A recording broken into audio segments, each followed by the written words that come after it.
Yeah. No, I was about to say, why are you picking your turtle up like that? And then I noticed it was plastic. I mean, it was not real.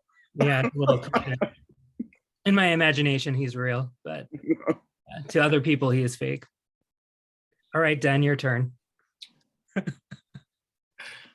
Okay, hi everyone. I'm so excited to be here with you and to chat with you about everything. Two truths and a lie. God, it's been a while since I've played this. Okay.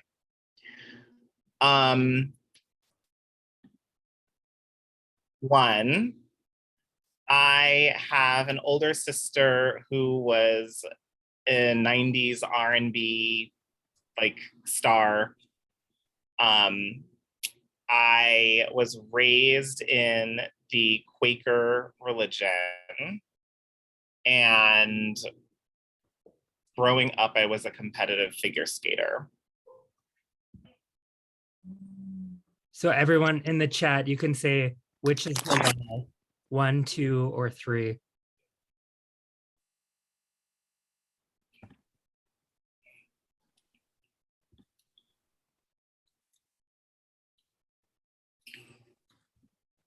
It's fun to see the votes. So I may have already discussed your competitive figure skater history. Okay. But the Quaker was a secret. The Quaker background. Well, wait, so Matt, which one do you think it is? I'm gonna say it's the second one, because I feel like you've written about your religious background.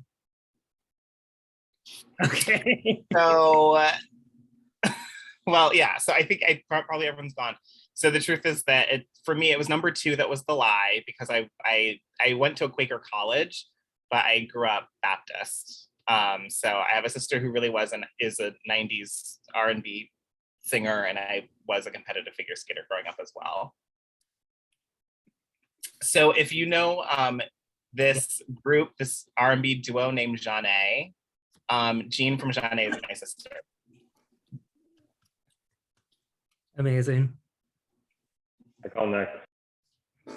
Since everyone here is 18, I'll share a really funny story that I only learned 2 years ago at Christmas. But in like, I don't know, 93 or 94, probably, they Motown threw Jean and Renee this big birthday party at a club in New York. And like, there were lots of celebrities there, and my sister didn't really get like what kind of like crowd would be there, what kind of event it would be. So they thought it would be very like family friendly. And I have this very religious, very kind of innocent seeming family. So like they had cousins and family coming up from Philly to go, and my parents went and I went. And the first thing is that we got there in a limo, and some huge knife fight broke out in front of the club. And we're sitting there in the limo, and I'm like, I don't know, 7. And the second thing is that I've always thought that my first time getting high off of weed was my freshman year of college. But apparently there was so much weed at this party that in fact, 7-year-old me got a contact high and had to be taken outside and allowed to like run around and come back down. So yeah. Childhood. I was like, I remember this party, but I didn't know that happened. So anyway, someone else's turn. That was an accident. I'll go. I call next. Oh, Antoine. okay. Antoine went first. Let's do Antoine, then Pablo, and then we should get into questions. Let's see. One, I once stood in line for 13 hours to meet Janet Jackson. 2, I've met Rihanna twice. 3, I own 4 Louis Vuitton bags. This is good because I can see. Gotta be 1 or 2. It's definitely 1 or 2. That's hard. Let me see the answers. Let me see. I would say 2.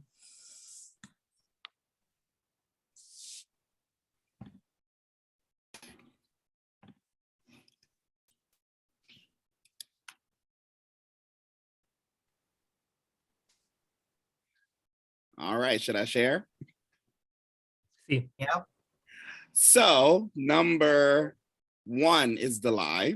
I did stand in line to meet Janet Jackson, but it was only 10 hours, not 14. It was only 10 hours overnight, but it was fine. Anyway, I met Rihanna twice, once working at the Apple store. I didn't really meet her. I mean, it was more like I rang her up. Robin Fenty, but that was before she was, Rihanna. And then when I worked at the Louis Vuitton store, she was one of my first big sales. So I got a chance to like help her and like, pick out things for her and whatnot. And then I only own 3 Louis Vuitton bags, not 4. 3, not 4. Yeah, just 3. Okay. That's the best way to do it. Right. Adjustments. So did you have 2 truths and a lie, or 2 lie and 1 truth? I had 2 truths. And the lie was the first one. Okay. Pablo, your turn. All right. Okay. 1, I have a sister who has recently been doing beauty pageants. 2, I've known how to ride a bike for over 10 years. 3, my favorite type of sweet is chocolate cake.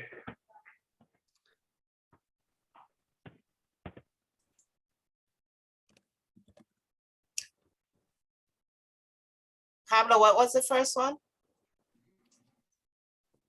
I have a sister who does beauty pageants recently. Okay.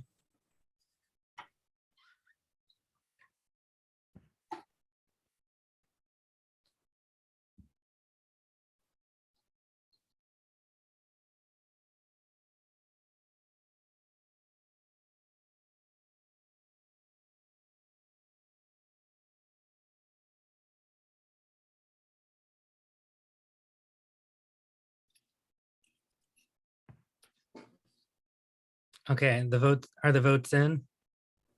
It's kind of all over the place, but I think the consensus is 3 is the lie. So tell us, Pablo, enlighten us. Okay, you're all right. 1 is true. I am a proud brother.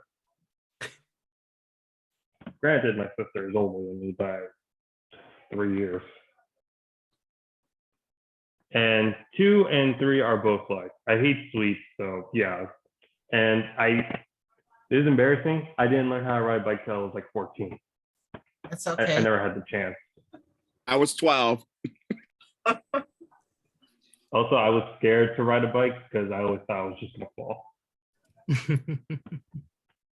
That would be a good personal essay, if anything, for me. Like, as a 14-year-old, what was that like learning how to ride a bike? Who taught you? Did you feel weird as an adolescent? Yeah, I have to write about that. I've been posting a lot of stories in the writing portfolios. Perfect. The symbolism, exactly. All right. So let's start with the formal portion of our program. Den, could you tell us about your professional journey and your relationship with writing, and just about you? Like, this is your platform.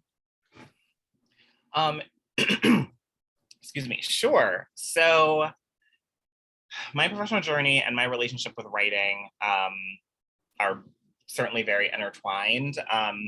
When I was in college, I was an English major and I loved reading, but I will say that it took me 3 tries before I figured out the right major. I started in music performance because I played the viola, and for a long time I thought I wanted to go to music school after I finished college. And then I majored in political science because I thought maybe I wanted to be a lawyer, and I had taken some law classes and found them really interesting. And then I did a summer internship before my junior year, and it was on a political campaign. What I really was thinking was that I maybe wanted to work in politics. This was in the era of the West Wing, so I thought I wanted to be a press secretary like CJ Craig on the West Wing. And so I did a press internship with a congressional campaign. I absolutely had the worst time ever. I hated it. It was terrible. And it made me get back to school and think, I don't want to major in political science anymore. I don't want to work in politics anymore. This is trash. I'm above it. I'm not doing it. And every semester I would take an English class because they made me happy. I just like loved reading, and I loved being in a space where I could discuss books the whole time. And so that semester I would just like take them purely just for the joy of it. I wasn't thinking of being an English major. It felt too on brand. And so I just like wasn't thinking about that. But I took this wonderful class called Contemporary Women Writers, and it was taught by this really wonderful professor at my college, who's now a dean of the college. And so I was going to her office hours to talk about some project that I had to do.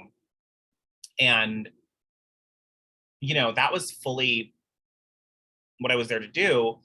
And instead, when I sat down next to her desk and we started talking, what came out of my mouth was, I think I want to be an English major and I want to study with you. And so she became my mentor. I worked with her really closely on my thesis and through the rest of the next years of college, and was very, very happy. And if anything, regretted the fact that I hadn't decided to major in English earlier, because there were amazing classes that I didn't end up having the time to take. But I was able to graduate on time. And so it was when I was handing in my undergrad thesis. I went to a college where you had to write a thesis paper in order to graduate. It was just like a requirement. And it was when I was handing the thesis in like April or May. I think it must have been April of that year, of my senior year. And it was this beautiful sunny day, and I was walking across the quad, and all the English majors were kind of walking across the quad, and we were running into all the other seniors who were hanging out outside when they weren't in class because it was such a gorgeous day. And you know, we were the first department to hand in our theses. So everyone was like, "Oh my gosh, tell me all about your thesis." And so you could barely get through the quad because everyone was just curious to know what you had done. And like holding that thesis and like talking about it, I was so much more proud of that than anything else I'd ever done in my entire life. Even like music performances, skating competitions, like I just was so much more proud of that. And I just thought, well, maybe this means something. Maybe I want to be a writer. And I had always been told I was a good writer. And in high school, they had said, like, make sure you study writing in college. And then I just sort of like forgot to do it. So, you know, when I graduated, the economy was really bad. I hadn't really given any thought to a job. I moved back home to Ohio to live with my parents, and I was applying to jobs. And in my spare time, I just started writing. I had taken one creative writing class in college. I had loved it. I'd had an idea for a novel, and I thought, like, when I'm 60 and I retire from being like a lawyer or whatever it is I do, I'll write a novel, and I'll just start a second career. And, you know, I had nothing to do. I was applying to jobs and for not really getting them. And so I just started working on this novel. And by the end of the summer, I had realized how difficult it was to write a novel. So I had written instead a short story. And I wrote this like 30-page short story, and I read it at the end of the summer. And I was like, this is really, really bad. Like really, really, really terrible writing. But I really loved doing it. And I loved the way my mind worked while doing it. And I just was like, this is what I want to do with my life. And so I realized that moving forward, I would make all of my decisions around the goal of becoming a published writer one day, and that was going to be my career because I had loved doing it so much. And so I lived in Cleveland for a year. I wrote, I worked at the mall. I sold soap. If any of you know the soap brand Lush that has like fancy soaps and bath bombs and all that. Like I worked at the one at the mall near me. And after a year, I moved back to Philly, which is where I went to college, and worked at Lush there, and also had a job at a theater, and was applying to graduate schools. And then I got into graduate school. And so that third year after graduating college, I enrolled in the MFA program at Sarah Lawrence, which is how I got to New York. And so I was there for 2 years. And then since then, I've lived in New York City once I graduated from there. But in terms of my professional role, I was part of the group of people that edited the literary journal of the MFA program at Sarah Lawrence. And that ended up being really important on my resume because a few years later in New York, a journal, a fairly well-known journal that Matt might know about called Apogee Journal, they had some turnover and they were looking for some new editors. And a friend of mine from grad school was the poetry editor there. And he was like, I think you should be the fiction editor. You should apply. I think you'd be perfect for it. And things were sort of just starting to happen for me as a writer at that time. I was just starting to get published, and I had my first story published in kind of a big name place. And I was just starting to get opportunities. I was getting admitted into workshops and different things. So like there was a little bit of momentum, and I was like, oh, I'd love to do this. I really love editing. I loved being in writing workshops and like critiquing people's work and helping them sort of try to maximize their vision and try to understand what they were trying to do. And so I ended up not getting the editorial role that first time. I ended up going instead to a really close friend of mine. And it came down to me and her, and they chose her. And before they let me know that they chose her, she posted on Facebook about it. And then she emailed me immediately and was like, I want to publish you, so send me work. And that's how I found out. But I was like, oh, she was the right choice. Like, she was older than me. She had more experience than me. She was well connected. Like, it just made sense. But it was really important because the piece that she ended up editing and publishing is a big part of my novel. And that piece got me so far in my career in all of these ways, simply because people liked it and it picked up steam. And so a year after she got that job, she wanted to leave the job. And so they called me to bring me in to be the fiction editor. And so I was the fiction editor there for 2 years. And the second year that I was the fiction editor there, someone else who had gone to graduate school asked me to be their assistant fiction editor at an even bigger journal that had a bigger reputation, a lot more attention, and it's called The Rumpus. And this friend had a really different kind of like aesthetic taste than me. But we also shared a lot of things that we thought were really important in fiction. So I thought we'd make a good team. So I was like, even though I'm a fiction editor elsewhere, this is a bigger place. I really love to learn from you and work with you. So yes, I'll be your assistant fiction editor. And so I ended up being there at the Rumpus for 4 years. And after a year, I think they promoted me so that we were both senior fiction editors. And then the last year that I was there, she had left. So I was the sole fiction editor. And again, it's a journal that gets a lot of attention. And so by this point, I was like, I'm trying to finish my book. I have had different day jobs this whole time because none of this work was ever paid. So I had to do other things to make a living. So this was always stuff that I was doing, like, maybe 5 to 10 hours a week, just like doing it kind of when I could and doing it quickly and trying to do it well, but not really having time to do it. And so I would always kind of be like, listen, you've done enough as an editor. You don't have to do this anymore. You don't have time for it. In some ways, it felt like it was more trouble than it was worth, even though I didn't really feel that way, but sometimes it felt that way because I was so crunched for time. And so I was just like, you should like stop doing it. Like, no one's making you do this editorial work. Like, you should stop. But I really loved doing it. And I loved the people that I was working with, and I could not stop. I just couldn't find it in myself to email that. Like, no one would have been mad at me. Like, the boss would have been like, you've done such great work. I love you. I'm so sad to see you go, but like, this is free and I get it. Like, it's been years, whatever. Like, no one would have been mad at me, but I couldn't bring myself to do it. And so then we get to the pandemic, and I, for a good portion of the pandemic was working in the healthcare field, which was a new field for me. I sort of loved it, but it was just a job. And at the start of 2021, I was realizing by that point, I was doing my own freelance editing. So I was editing people's books, and I'd been doing all this literary journal editing for years. And the work that I had edited had done really well. Like, it was critically well received. Like, I would edit short stories. They would be submitted to contests. They would win. These people would get big awards and big agents and big book deals and things. And I was the first person to be like, this story is great, and to edit it and publish it. And so what I realized was I have the ability, and I was editing books at this point, which prior to that, I wanted to be an editor, but was scared to edit books. And most of the time, if you want a job in editing, you're going to be editing books. So by this point, I was like, I'm not scared of editing books. I think I want to be an editor in terms of like how I make my day-to-day living. And this was post 2020 Black Lives Matter.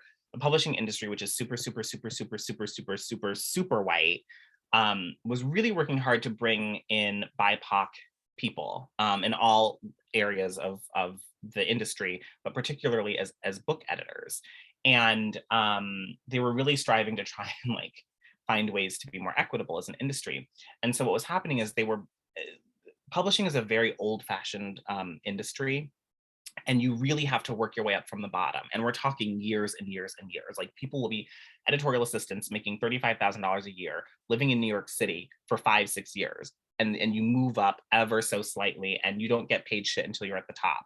And so I was like, I think this is what I want to do. But one, I'm too old, and I've been making, not that I make so much money, but like, I haven't made $35,000 a year in many years, and I don't live on that. And I was like, I can't, like, I'm not going back to that. Like, that had been the way that you would get in, even if you were an older person who was making a career shift. Like, you'd have to start at the bottom and work your way up. And I was like, I can't do that. I ain't got time for that. And then looking at what publishing was doing to bring in Black people, very specifically, I was like, I don't think I should have to do that. Like, I have this brilliant editorial resume. My work has been, you know, well judged in all these places. Like, they should bring me in, and they should bring me in at a top level. And so I started talking to some friends and mentors, and they were like, they made it clear to me that I only lacked one area of experience, and that is the business of actually acquiring work, you know, and the business side of it, and paying people and all of that sort of admin publisher work that happens in the industry that you don't really have to do when you're working for literary journals that don't pay anybody. And so that's how I ended up at Electric Lit. I was like, all right, if I can get a leading job at a big time literary journal as like a managing editor or higher, then I think if I do that for a couple of years and it's a really visible place, I bet I can go into at least a senior editor role at a publishing house, and I can make good money, and I can, like, you know, live a little more comfortably, only do one thing. And so these kinds of jobs are very few and far between. So when I kind of realized that, I was like, all right, like, you have to hustle, you have to be on it, you have to pay attention to every single job that opens up, because literally in a year, there might be 3 or 4 typically of these jobs that open up anywhere in the country. You have to be lucky enough. I mean, in this age with COVID, like, more things are remote, but typically you have to be lucky enough to live where the job is or be willing to move, which I'm not really willing to leave New York. And so paying attention to all of that, I was like really desperate to kind of get out of my healthcare job, only because I was bored.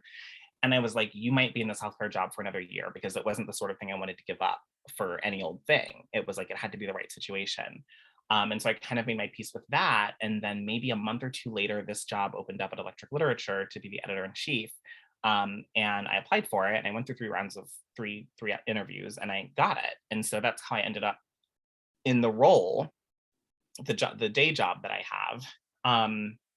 And the really great thing about it is that for the first time since I was in graduate school, I'm now full-time literary. My day job is about literature. My podcast deals with literature, although it deals with a lot of things.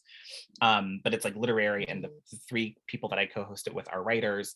And I'm writing outside of that, right? Doing my own writing and publishing. So for the first time, I'm full-time literary, and it felt like the parts of my brain that were geared towards building a different career that I didn't love and that I wasn't interested in, like, I never wanted to build a career. I just wanted to be able to make enough money to be able to just have a day job and write.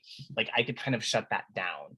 And I ended up, during all those years, I was working at nonprofits in New York. So I was working at places like Harlem Children's Zone, this nonprofit called Figure Skating in Harlem, doing education equity work, in addition to all of this with the podcast, with my own writing, and with editing. So it was like I could kind of shut down one of those lanes and just be a full-time literary person, which is really exciting. I also love editing. Truly, I love editing people's work.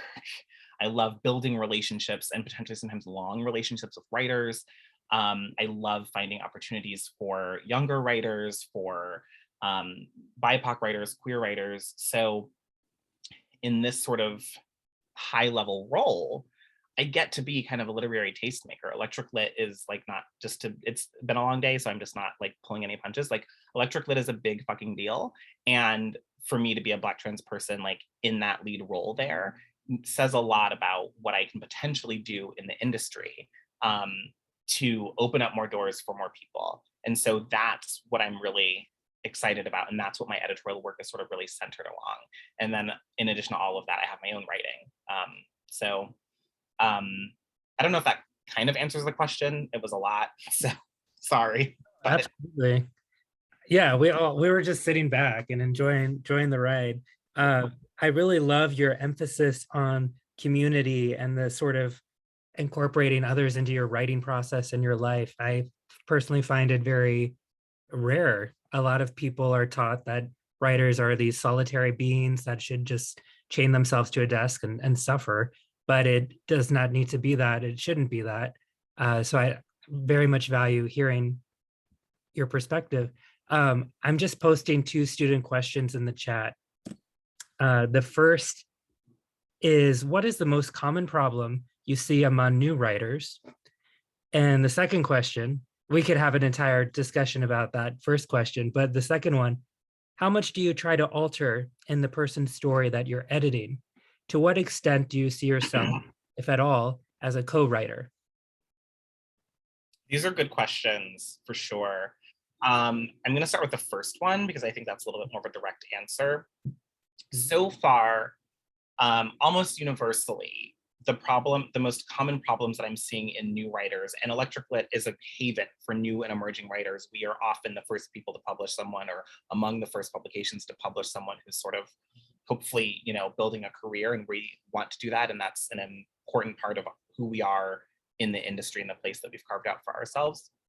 But the most common problem that I see, hands down, is simply not having done enough work on the writing. And by that, what I mean is, that sounds vague, but typically what that means in this context is the writer isn't going deep enough in their analysis of whatever it is that they're talking about or saying. The writer isn't saying what it is they want to say. Much of the writing is vague and sort of surface level, and it's not saying anything that I think anyone really needs to read. And so maybe I should start out by saying that at Electric Lit, the thing we publish primarily, we publish fiction. We are a literary journal, but we have sort of 2 subjournals. And one publishes longer form fiction called Recommended Reading, and one publishes shorter form fiction, occasionally a very short form essay, but that's a rare kind of thing to even get, and poetry, and it's called The Commuter. And I don't edit those 2 at all. I have nothing to do with them. And then outside of those things, we have the rest of Electric Literature, which I'm in charge of. And in that section, we publish essays, we publish book lists, and we publish interviews with authors. And the essays range in sort of what they're about, but our tagline is reading into everything. And we want to look at everything through a literary lens, which means sort of deep analysis, deep thinking, sort of deep, rigorous analysis and thinking. And much of what we publish will be sort of a combination of a personal essay that also interacts with a TV series or a book or a movie or an album or a song. So it's interacting in some sort of medium. But the balance, it's not like it's 50-50. Sometimes the balance is like heavily personal and not super analytical in terms of what the text might be. And sometimes the balance is that it's not all that personal. And it deals a lot more with, the text that they're talking about. And so within that sort of framework, there's a lot to do. But basically what I'm saying is that people are always wanting to pitch me, or not wanting to pitch me, they're always pitching me their take on this book or that TV show or whatever, and what they have to say about it. What's rare is to find someone who's saying something truly original about something that they're watching or reading, and that they're executing that well. And so if I don't accept something, sometimes it's truly just not a fit for us. Like it's not in any way consistent with like what we do. But a lot of the time, the idea is good. The idea that they've pitched me is good, but the execution is weak. The other thing that does happen more often with earlier sort of newer writers is that they don't necessarily quite have the command over the sentence level writing that they need to communicate the idea that they're trying to communicate. And sometimes I can help with that. Like that's sort of one of my areas of expertise as an editor and as a writer. And it's what I love to do. And I'm willing to do a lot of work with a writer in that area if the ideas are good and I think that they can get there. But also sometimes I read something and I'm like, the ideas are good, but I think you need to have another year or two of writing experience and sort of rigorous writing, and understanding things like voice and how and when to use different kinds of sentences and structures and why, in order to say what I think it is you're trying to say. And so then I may not accept a pitch either. But it's usually just that there hasn't been enough rigor in either the content area of the essay or the sentence level or execution area of the essay, if that makes any sense. In terms of what I'm trying to alter in a person's story, it really depends. Because it really depends on what I'm working with and what the North Star is, like what we're trying to get to. But I would say that it's not so much about changing things as it is about refining things. So it's sort of like being an athletic coach. A lot of times, you know, if this is figure skating, then the athlete is maybe trying to accomplish a double axel, but they're not, in order to land any jump in figure skating, you have to like do enough rotations in the air and you have to land backwards on one foot or else you'll fall. And so a lot of times we know the skater can do this skill, but maybe they're doing something wrong in the air or something wrong on the takeoff that's keeping them from being able to do all the revolutions they need to do in the air to land the jump. And so as a coach, you're sort of adjusting their technique and adjusting what they're doing to find what works for them and their body so that they can land the jump. And I think of editing sort of a lot like that. Like I'm just sort of offering suggestions. Sometimes I'll say, I strongly suggest you take this edit.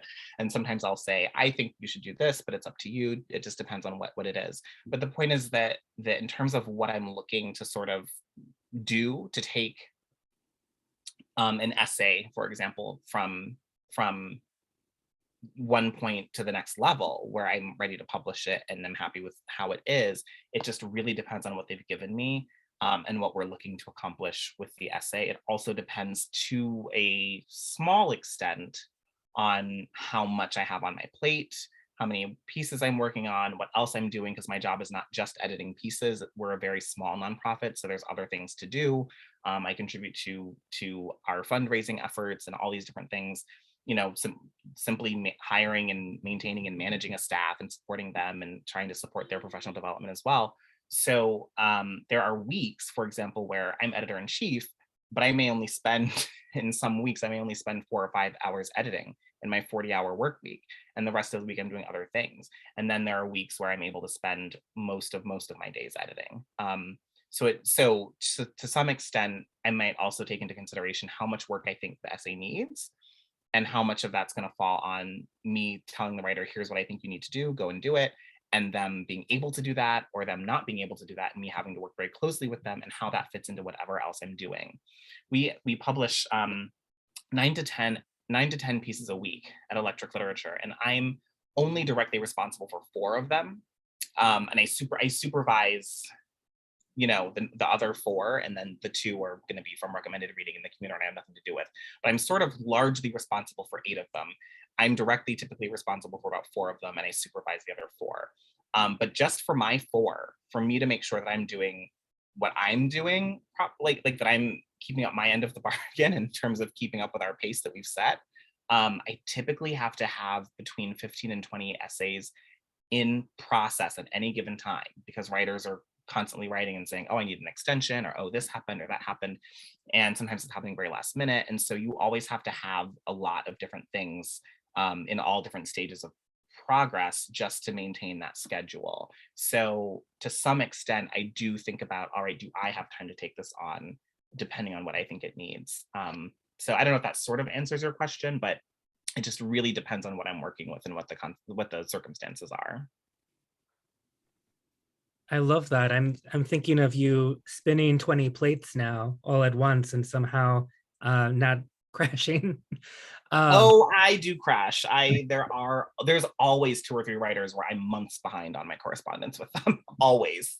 It's only 2 or 3, but it does happen. And I'm still figuring out my system of managing my inbox there and like all the different things. And I haven't figured it all out. I'm doing pretty well, but I haven't figured it all out. But yeah, I have so much more sympathy for editors now because people are always complaining about editors Mhm. and how late we often are. And I'm just like, I get it. I get it. It's just so much to do. Yep.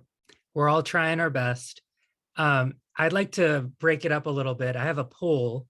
I'm going to launch it now. Den, I was hoping you could talk about how, like a really overview of how publishing works. Like, what is an agent? If we wanted to write one of these books, there are people here who want to do a children's book. There are poets, there are memoirists.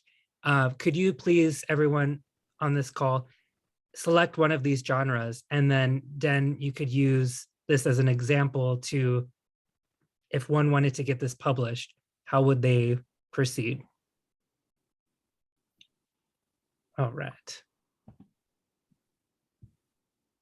I'm going to vote too. Oh wait, I can't vote. Oh well. No poets? No love for poetry so far.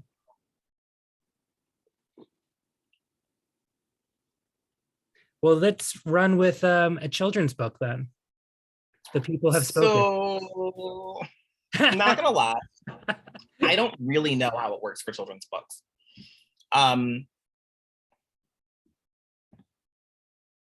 Could you do? I'm going to assume, I will say this though, actually, let me say this. If we're talking like a middle grade, like novel, I think I have a sense of that. But if we're talking like picture books, I'm not really sure how it works. Let's do a YA novel then, because picture books are its own little industry. I'm not sure how it works either. Yeah, picture books, I think, are its own little thing. I think actually though, if you are wanting to do picture books, I think there is potentially a lot of opportunity there to sort of break in. And I don't think it is necessarily quite as institutionalized, meaning you don't have to have access to all the big publishers and things. But again, I'm not an expert in that area at all. If you're talking about a YA novel, it's going to be very similar to the process of writing a sort of standard adult literary novel or commercial novel.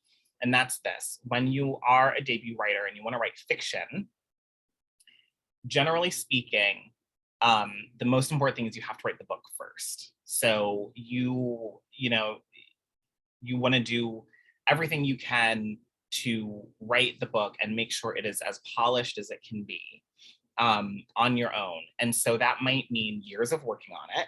I've been working on mine for 10 years.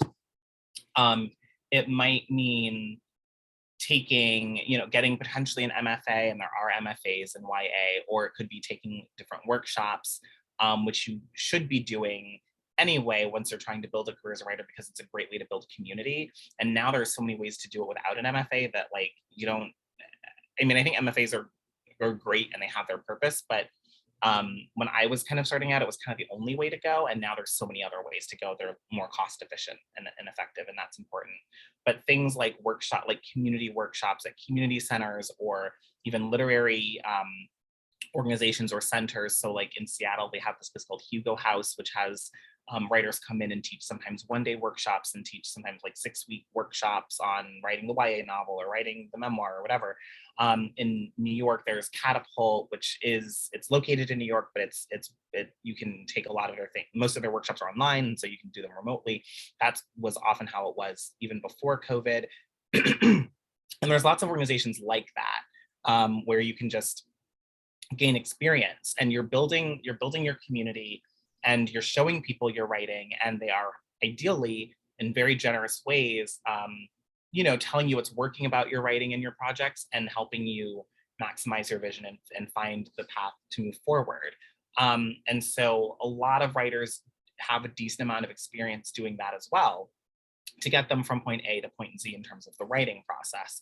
Once you have a strong draft of your work, I will also say in the beginning, it's hard to know what a strong draft means, because there's a difference between a draft of a work and a publishable draft, a draft that someone will say, yes, this is strong and we're going to publish it.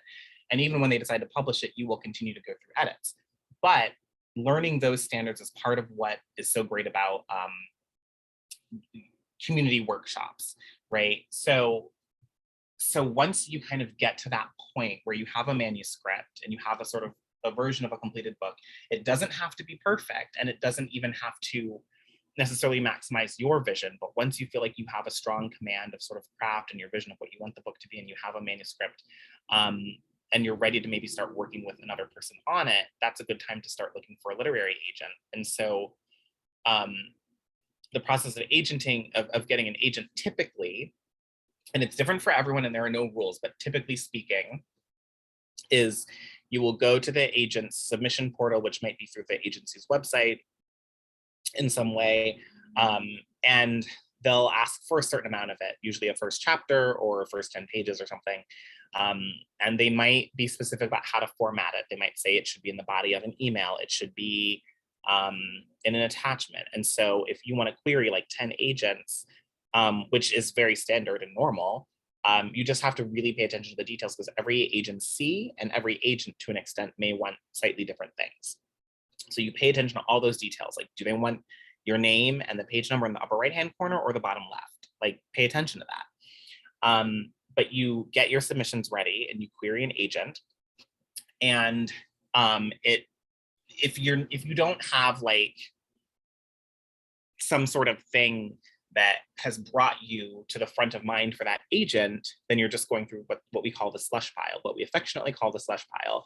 And if you're going through the slush pile, then you may have to wait a certain amount of time. I would say common response times might be 2 to 3 months, but agencies will often say, if you don't hear from us after, a month or 6 weeks or whatever, feel free to follow up. If you don't hear from us after that, you can just assume that we're not interested. Harsh, but the reality of the situation. But once you find but then what hopefully will happen is that at least one agent, and often sometimes several agents, will ask to see the full manuscript.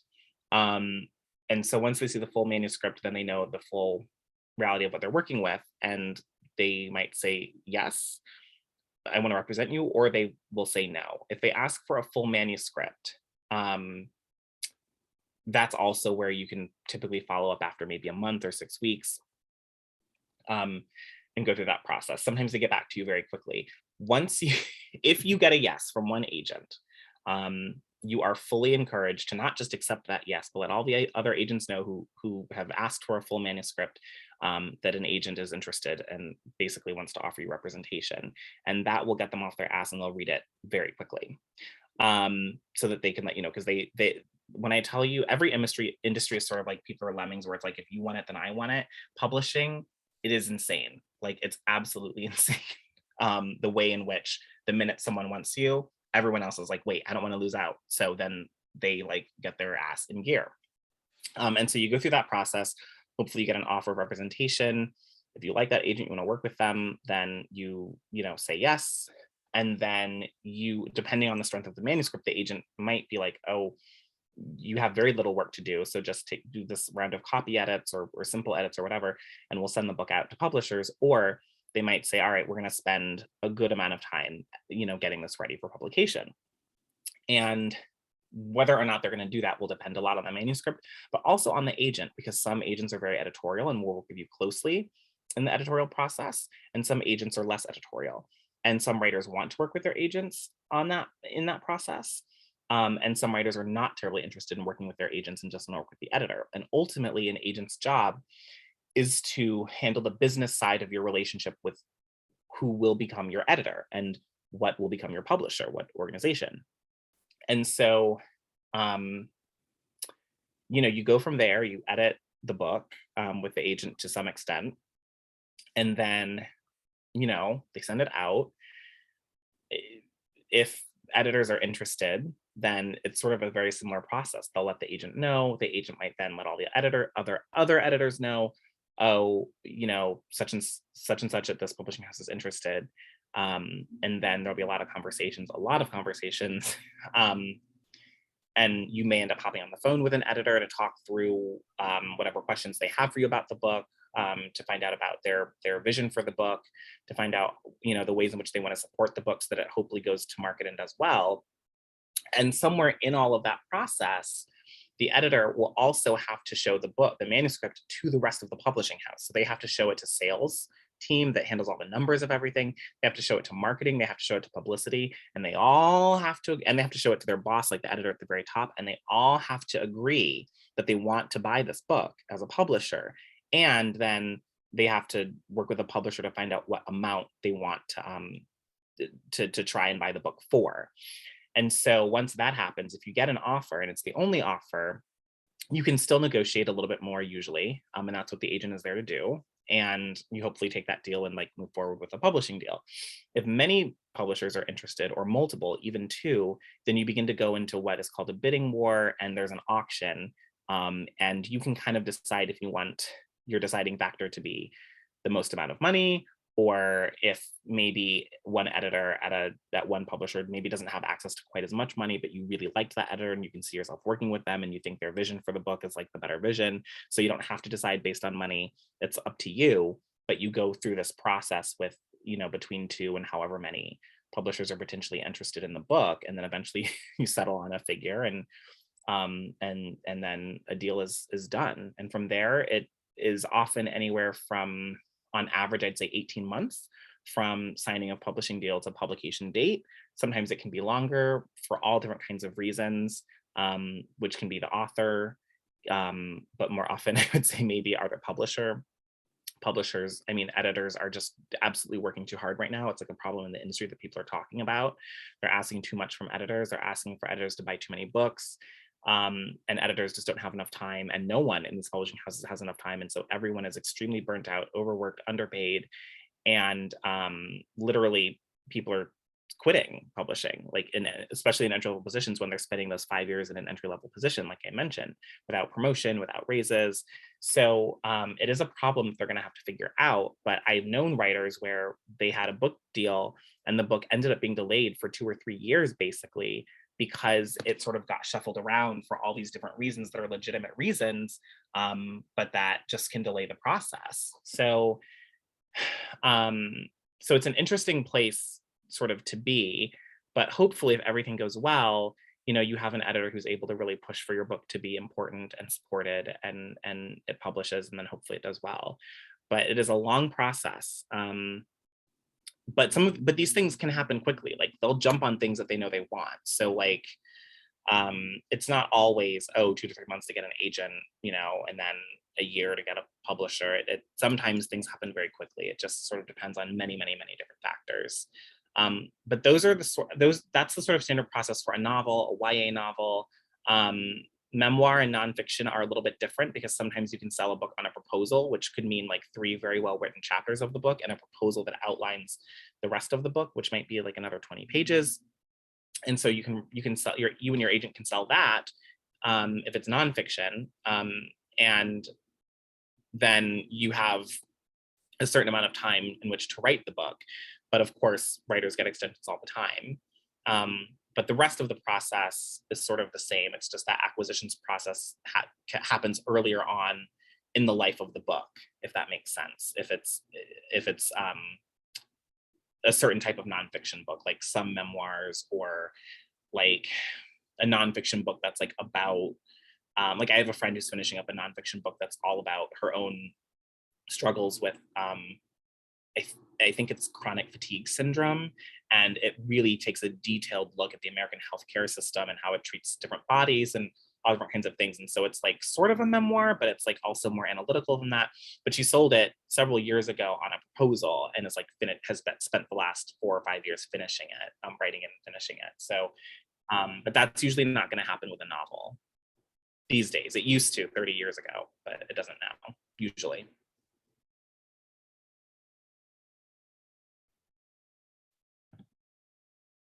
I remember I interned at the Paris Review, and I spent most of my time reading the slush pile, and it was kind of eye-opening as to what common mistakes there were to those who submit to these journals. But also it was my first experience seeing how the sausage was made, so to speak, and it kind of spoiled my love of publishing. I love the result of publishing, but I personally don't think I have the stamina to withstand the deep inefficiencies, and I'll stop there. Let me just say, I don't know if some people in the class are sort of more corporate types or business types. This is the thing, partly with publishing. This is an industry that's largely run by creatives. So I say this with love, I am a creative. Inefficiency abounds. Hmm. There you go. We're all in the clouds, that's why. um, is Jackson Howard your editor? No, Jackson's not did Jackson say he was my editor? No, that must have been my miscomprehension there. But No. can I ask who your editor is? Yeah, I don't have one yet. I haven't sold Oh. my book. Oh. Yeah, I haven't sold my book. Which is a whole long thing. Jackson's wonderful. I adore him. Jackson would very much like to be my editor. That is how we became friends. Jackson read, when I said that story that was published in that journal that I eventually became editor of, went everywhere. One of the places it went was there was this anthology of short stories that was published on an imprint of Simon and Schuster called, the imprint was called Atrium. The book was called Everyday People, The Color of Life. And that anthology got into the hands of numerous acquiring editors at publishing houses, and Jackson was the first one to read my story and reach out to me and be like, I'm very, very interested in you. Let me take you to lunch. And we've been friends ever since. And Jackson would very much like to be my editor, but we are going to be sending it very wide to many editors very soon. And there's a lot of people that I like. So we will see, hopefully knock on wood, that it gets sold. We'll see who my editor ends up being. Absolutely. Well, we can't wait to read it whenever it hits shelves. I'd like my last question, and then everyone else, you can take over. What's a book that has changed your life? Or what are we're in a writing queer literature course, and we've talked a lot about the need for the certain books to exist that curtail heteronormativity and erasure of many people. So were there some books that served that function to you? Let's see. Okay, well, in terms of older books, many books by James Baldwin. Giovanni's Room was very important to me, although I was sort of like, why is his first gay novel, well, arguably first gay novel, but I would say it's actually not his first gay novel, but it's the first sort of very explicitly gay novel. I was sort of like, why is this like white characters? But this was also the 60s, and he was, maybe he thought there were only certain things he could get away with writing about. But it was really important to me because it was so explicitly gay. And there's also his first book. So Giovanni's Room is Baldwin's second novel. His first novel is called Go Tell It on the Mountain. And I would argue that it's also a gay novel, but it's not quite as explicit. And the main character is a teenage boy. But that book really felt like it changed my life. And in some ways, I figured out sort of early on in my reading of it that it was in conversation with what I was trying to do in my book. So that was another one that was really important to me. I would also say, this is not as old of a book, but Toni Morrison's novel, A Mercy, which actually which takes place, A Mercy is like not one of her most highly regarded novels, but I actually think it's one of her best. And it was published in 2008 or 2009. And so it was at the end of her life, these very short novels that are almost like novellas that she was publishing. And A Mercy includes two gay characters, and this is in America that's pre-slavery. So it's really interesting just based on the time. There's not that much fiction about that time in America, because it wasn't really called America yet, but that 100 or 150 years or so between sort of first colonization and when the first slave ships started coming. And so it's just a really interesting time. And there are two gay male indentured servants in that novel as well. And that's not the language that's used, obviously, given the time, but that's what they are. But there were a lot of things about that book that were really important for me. In terms of more recent books, Alexandra Chee's novel Edinburgh was really important to me. It's a really harrowing story about child abuse for a young gay character. it's just legendary, and the craft of it is absolutely exquisite. And Alex I'm lucky enough that he's been one of the most amazing mentors for me, but that book is super, super important. And I think everyone should read it, as well as his nonfiction essay collection, How to Write an Autobiographical Novel, which is just also extraordinary, and maybe his best book, but I really love Edinburgh too. So we'll see. So those are some. There's also, I don't know, maybe I'll stop there actually. Maybe I'll stop there. I'm starting to think more of nonfiction, but I really want to talk about fiction. So maybe I'll stop there. Oh, The Prophets. Okay, The Prophets that came out last year by Robert Jones III, who you might know on social media as Son of Baldwin, if any of you are following him, which also deals with gay slaves. We really haven't had much in the way of fiction or even nonfiction that deals with queer Black people from that time. We know they existed, but there's just very little. And so that book, even though it's a very young book, has been really important to me as well. So yeah. And then I haven't started this book yet, but I'm really excited about it. It just came out. And it's called After Parties. I actually have it right. Hold on, I'll show it to you. I have it right here. Yes, this is my copy. I also have a donut right next to me that I was supposed to eat earlier and didn't. What kind of donut? Cinnamon sugar. Excellent. Can you, yeah. So After Parties, this is a story collection. So I haven't read it yet. So I don't know if it's going to be, I don't know if it is going to be important to me, but I suspect it will be. It's been very highly regarded. And the author passed away in 2020, Anthony Viesnasso. I don't know if I'm pronouncing his name correctly. But I'm sort of saving it for when I think I deserve it, which I sometimes do with books that I'm really excited about. Like, I'm like, wait until you've earned, wait to read this until you've earned the right to read it. But I'm really excited about it. And right now it's my reward for finishing this draft of my novel. But I think it will be a really important book to me. I'm really excited about it. I love donuts, by the way. Like, they're like my big weakness. Same.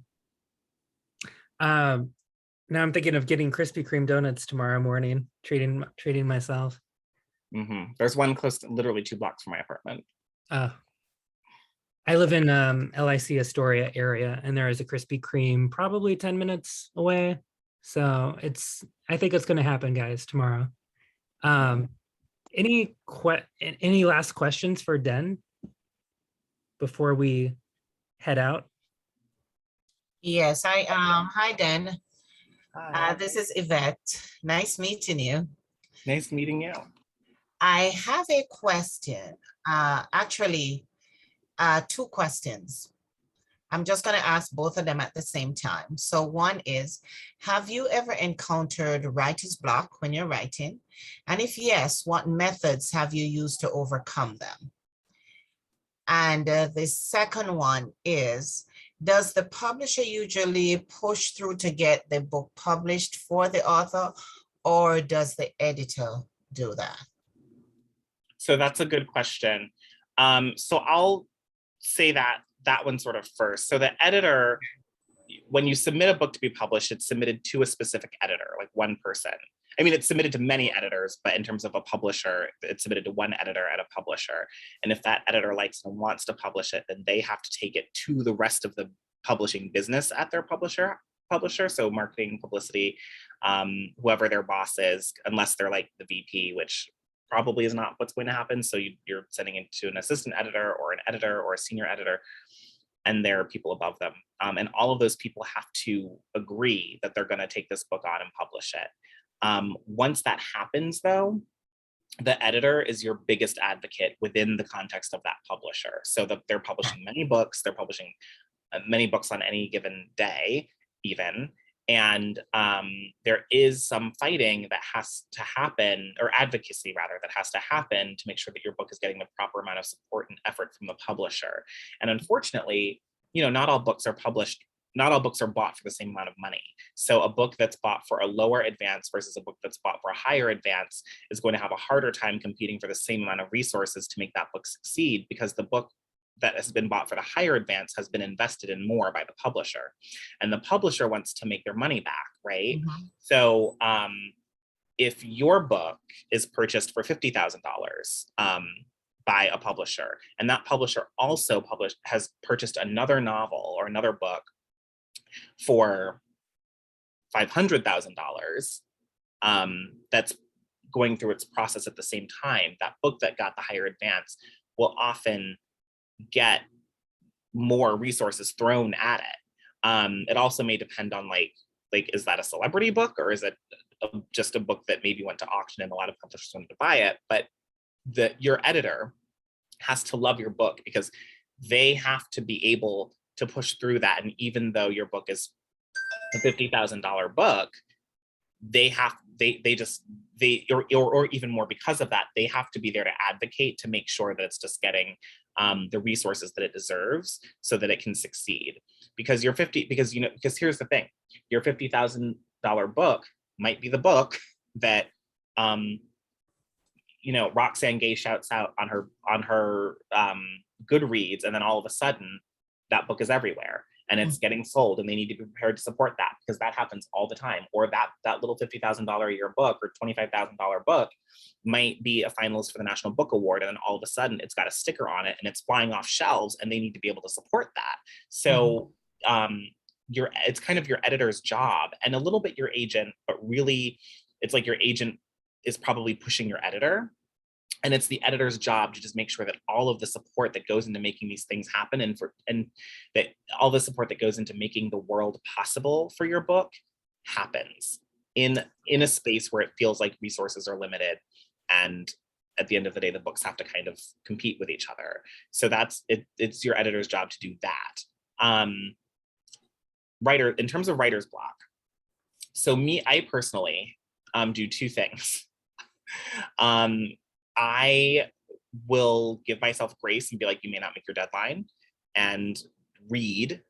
And sometimes I'll go back to things that I love that have at some point unlocked something for me, either with this project, or if it's a different project. If I'm like, I think I need the language unlocked for me, I'll reread a book or a short story where the language was really important to me and perhaps showed me I could do something that I wasn't doing and that I maybe needed to do or tried to do. Or I'll read something new if I just feel like I'm at a loss for ideas and I don't know what's wrong, and I just need to get lost in a book. Because when I do get lost in a book that I'm reading again, like when that happens, I'm thinking about it on every level, and that's really exciting and really fertile for me. The other thing that I'll do if I'm sitting there and writing and I'm sort of blocked, but it's a small block, it's just I need 10 minutes before it starts moving in today's writing practice kind of block, I'll actually take a pad of paper and my pen, and I'll start in the center, and I'll just draw these little circles, like concentric circles getting bigger. And I'm concentrating really hard on the lines, the circles not touching each other as they get bigger and bigger. And there's something about the meditation of that movement and that concentrating on that tiny little detail that sometimes gets my mind working. And I learned that trick from this writer, Linda Berry, who taught a workshop at my college. And she did this workshop for 2 days. And whenever she would give us a prompt to write, you were supposed to do that until you got whatever it was that you needed in your head to write, like, whatever it is that you're going to write based on the prompt she gave you. So those are the two things but reading and then some kind of activity. Sometimes I'll drink a little wine if I need to. And I always listen to music when I'm writing, and that can really help. And sometimes I just have to find the right piece of music. And then as soon as that happens, my brain just I start having images, and I'm able to kind of get somewhere. Thank you so much. You're welcome. Then do you have time for other questions, or do you need to head out? No, I have some time. I have one now, so you've prepared. Any other questions? Oh, hi. Hi. Norris. Yeah, this is Sharika. So I was want to ask, and that you kind of answered it. I see that if you're drinking wine, you're maybe in your house, Mhm. So I was asking, where do you get your inspiration most to get started on your writing? Outdoor, So indoor, snowy day, sunny day, I love a rainy day for writing, and I like to be at home. So I am a little bit ADD and I cannot be around people. And ideally, there's no one in the space that could need my time and attention. I live with a roommate who's a very close friend, and we have a puppy. So there is always someone who might need my attention.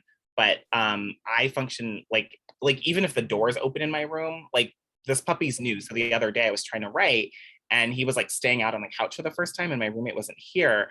And I knew he was cool on the couch, but at the same time, I was like, I cannot concentrate with the door open. So I need to bring him into the room and close the door, because the simple physicality of having the door closed like makes it so much easier for me. And so I can get inspiration outside of my space, but I'll have a hard time actually sitting down and writing and really accessing what it is I'm trying to access.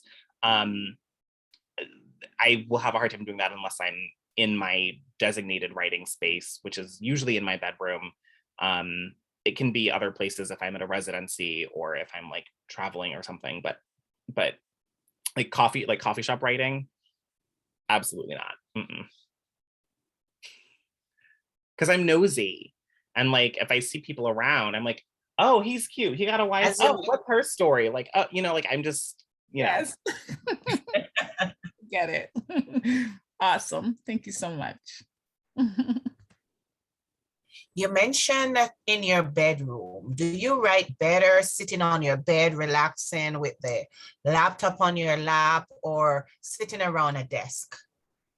Oh, the desk. I'm a desk person. No matter how small, like it's to the point where if I'm moving, which happens in New York City a lot, I cannot live in an apartment that doesn't have room for me to have a desk in my bedroom. It can be a desk that's actually a sort of hallway entrance side table that's very narrow even, but I need to sit in a chair, and I have to have enough space to have some books on it and my laptop. And then if I want to write by hand, which sometimes happens, then I have to have enough space to be able to do that as well. So that's super, super important. I can edit on my bed sometimes, but for writing, I have to be like sitting at my desk.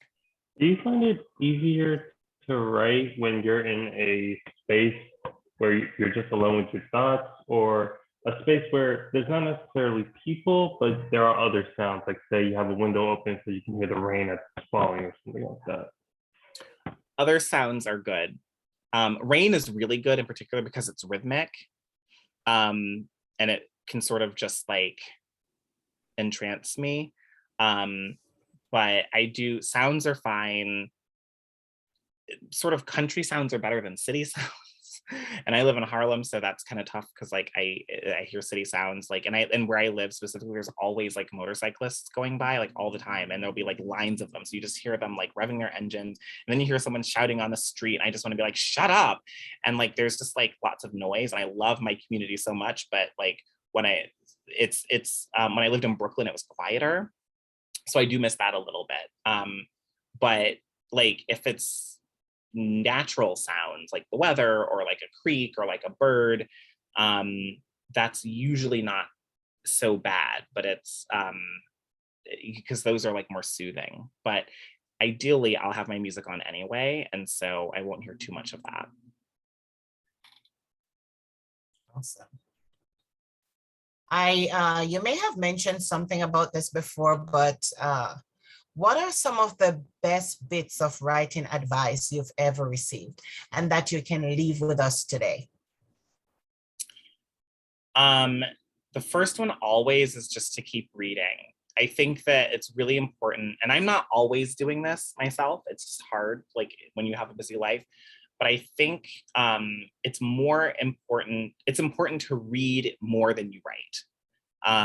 Because I think that everything that you're taking in as a reader can inform your writing in some way. And the kind of facility that you have when you're reading is sometimes more expansive than what you have when you're writing, because when you're writing, you're feeling insecurity, you might be feeling pressure, you're feeling all these things that can make it really difficult to execute. But when you're reading, you don't feel all those things. And so all the faculties that you have at play mentally and emotionally can interact with what you're reading. And sometimes it's that that frees up something for you to then write. You're like, oh, I'm reading this and it made me think of this.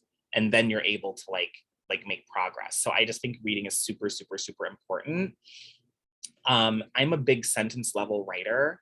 So I always feel like when you're writing something, especially if it's like a longer project, when you don't know what comes next, I'm a big proponent of reading and rereading what you've done, because I personally believe that very often the answers are in the answers for how to get where you want to go are in how you got to where you are in the writing project. So it's a lot of looking back on what's already on the page and what you feel like you know is working and what you feel is successful.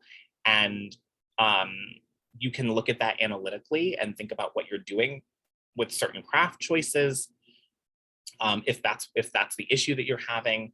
And it's just reading that and understanding that and marinating in that. And I think usually that will, at least for me, that will illuminate how I need to move forward. And I've found that every time I do that and it works, I get usually what feels like my best, most powerful writing that connects, the sort of disparate elements of in this case, the novel that I'm working on. So I think that's really, really important.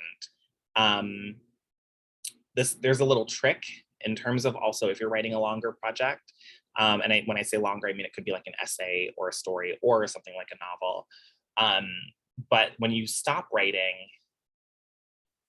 I can find it really useful sometimes to not finish the sentence that I'm working on, because I find that if I don't finish the sentence, if I sit back down the next day and come back to it, it's easier to immediately get going because I have a sentence that needs to be finished rather than a blank page that needs to not be blank. Someone taught me that in graduate school, and I find it really, really useful. I don't necessarily believe in, like, you'll often get told things like show, don't tell. Well, all rules are meant to be broken. You'll get told things, and sometimes telling is the most useful and meaningful. And a writer who does that beautifully is Jhumpa Lahiri. And so if you read her, you'll be like, oh, exposition actually works. And it's like really beautiful sometimes, and the most effective thing. The last thing I'll say that's sort of like a sort of standard thing that people always tell writers is kill your darlings. So if you're writing something and you have all these sentences that you absolutely, absolutely love, but for some reason they're not fitting with the rest of the work, usually people are like, well, take those sentences out, you love them, and maybe save them somewhere, put them in a file, maybe you'll use them elsewhere. And sometimes that's like fine and the right answer, but also sometimes it's like, no, I love these sentences, so maybe I need to keep these sentences in and make sure that my other sentences are more like these sentences and like write towards these sentences that I love. Sometimes that's the answer. So I would just say that it's the general impression that I want to leave you with is that like there are these sort of universal writing ideas that people think are universal, and they're not universal. It's not to say that they're never right. There's a reason why people like generally think that they're good ideas, but very often they're the wrong ideas for you and your project and your process and the way your mind works and the way your heart works and how you're trying to like and what you're trying to do. So so always question them, and don't always be like, oh, I always have to show and not tell, or I always have to kill my darlings in order to get this to be in its final form. Like this is art making. Just like there's no rules in publishing, which really is largely kind of true. There are no rules in art making. Awesome. Thank you so much. You're welcome. Thank you so much, Den. I think I have a bunch of notes, and I'm sure everyone else does. So thank you so much for your generosity and joining us. I hope you got to relax a bit too with some Q&A and some wine. Oh, it was wonderful. It was Okay. absolutely wonderful. Oh, one more thing. If you're serious about being a writer and potentially building a career in writing, I hate to say it, but get on Twitter. Mm. It's useful. It is useful. Follow the writers that you admire, follow the literary journals that you like, the publishing houses that you like, follow all those places and you'll learn, you'll meet people and you'll build community and you'll learn about opportunities to potentially study with people or to apply for grants to support your writing or just to do different kinds of things or to try and be published. You know, whenever there's an opening, like if you want to be an editor, if there's an opening to be an editor somewhere, or even if they're looking for people who are readers, who read the work and sort of shuffle it up to editors or reject it first level, which is often how people get their start. A lot of times those openings are announced on Twitter. So you don't have to like participate. You don't necessarily have to like tweet a lot. Although eventually it also does help to just kind of like be a part of the community and sort of contribute to the discourse. And Twitter is your buddy, but sometimes Twitter is your foe. I will also, because there's always discourse and it can just, you know, be a mess. But at the end of the day, in the literary world, in the writing world, it's the water cooler place. It's the place where everyone is meeting, everyone is talking, everyone is communicating. And so if you want to know kind of what's going on and where to try and like, you know, get in where you fit in, Twitter is really, really useful. Amen. We'll have to like start a little Twitter, or next week, perhaps we can walk through like getting on Twitter as a class or something for those who want to join. 'Cause it is fun. It is Does anyone fun. know what this coffee cup means? I want to give you a smiley face, but instead I'm seeing coffee cup. I don't know what it means. It means Does that you're mean okay. tea? It means It means- what? I've been, I saw that too. It was doing the same thing. For some reason on this session, the number of reactions is limited to the coffee cup. So if everyone could just like raise their coffee cup, that would be wonderful. Reactions are at the bottom of the screen on the right side. It says I'm Here's away. my coffee There you go. cup. It's so exhausting. Excellent. Awesome. Oh yes. Oh yeah. I think that was what it means. Yes. Yeah. Yay. All right, It was everyone. so fun. Thank you again for coming. Thank you for coming. It was so insightful. I'm very thankful for you coming today. Oh, you're welcome. You're all welcome. It was my pleasure. So if you ever, Yes, if this you was ever, really amazing. Thank you for your insightful advice. oh, you're so welcome. If you ever pitch me at Electric Lit, like make sure you let me know that I came to your class with Matt. And you know, just like let me know. Yes, come back whenever you can. Ever. We're welcome at Lehman. So, Yes. all right, I'll bye. close out. Be well. Take care, everyone. Thank you. Bye. Thank you so much.